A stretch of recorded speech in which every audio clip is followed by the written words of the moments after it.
Before the Iron Thrones, before the conquerors, there was only the ash. History remembers them as gods. The world remembers them as the Dragon Lords, silver-haired masters of the sky. They ruled the known world with an iron fist and a sea of fire. But history is a liar. Thousands of years before the Seven Kingdoms knelt to House Targaryen, the ancestors of Valyria were screaming peasants, shepherds, primitive men and women scraping a desperate living in the shadow of the 14 Flames, a cataclysmic ring of volcanoes that choked the sky with soot. They did not conquer the dragons, they were hunted by them. In those ancient days, the creatures that nested within the fiery core of the 14 Flames were wild, mindless engines of destruction. They were monsters of pure apex malice, consuming whole flocks of sheep, and the men who tended them in single bursts of cataclysmic heat. The shepherds lived in absolute daily terror until the day the first drop of blood was spilled. Ancient Valyrian texts, hidden deep within the citadel, speak of a single heretic, a nameless shepherd who refused to run. When a wounded beast crashed into the sulphurous valleys of his home, he did not bring a spear to kill it. He brought something far more dangerous: blood magic. The maesters claim the Valyrians used horn and song to tame the beasts. But the truth is written in blood. It was a dark, symbiotic transaction. To bind a dragon, a man had to offer his own soul as kindling. He had to let the beast's fire burn away his humanity. In that single, agonizing moment, the balance of the world shattered. The shepherd felt the pulse of the volcano. The dragon felt the cunning of the man. The beast did not become a pet. It became an extension of his own violent will. When that nameless shepherd walked out of the smoking caverns of the 14 Flames, he was no longer a man. He was the first freeholder, and the world was about to burn. As the decades rolled into centuries, the shepherds became lords.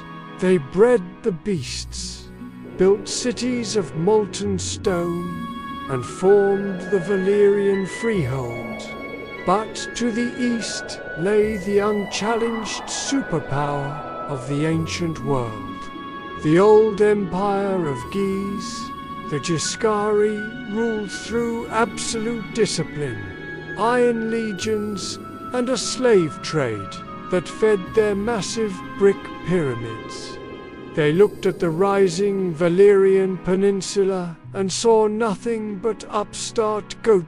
5 times the old empire of Guise marched to crush Valyria, and 5 times the sky answered. It was not a war, it was an industrial slaughter. The disciplined legions of Guise, famous for never breaking their lines, were turned to liquid ash where they stood. The proud brick pyramids of their capital were heated until the stone ran like water. Valyria did not just defeat their enemies, they erased them from existence. They sowed the fields of Guise with salt, so nothing would ever grow again. The age of gold was dead. The age of Valyrian steel had begun. With no empires left to fight, the Dragon Lords turned their cruelty inward. 40 noble families seized total control.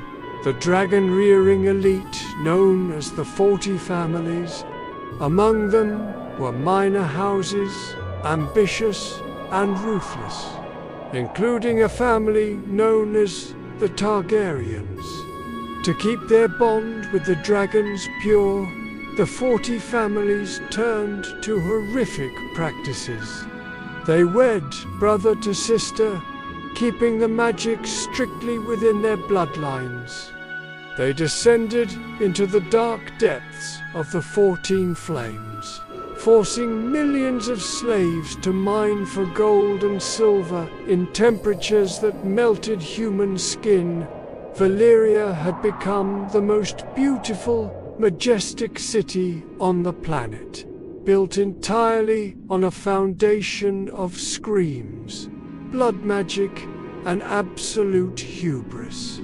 They believed they were higher than the gods. They believed their fire would burn forever. But deep within the earth, the 14 flames were listening. The blood magic that built Valyria was about to become the very thing that consumed it. Years before the cataclysm, a young maiden from a minor house would see a vision of the sky turning to glass, and the ocean boiling. Her family would flee across the sea to a lonely rock called Dragonstone, saving the last 3 dragons in existence.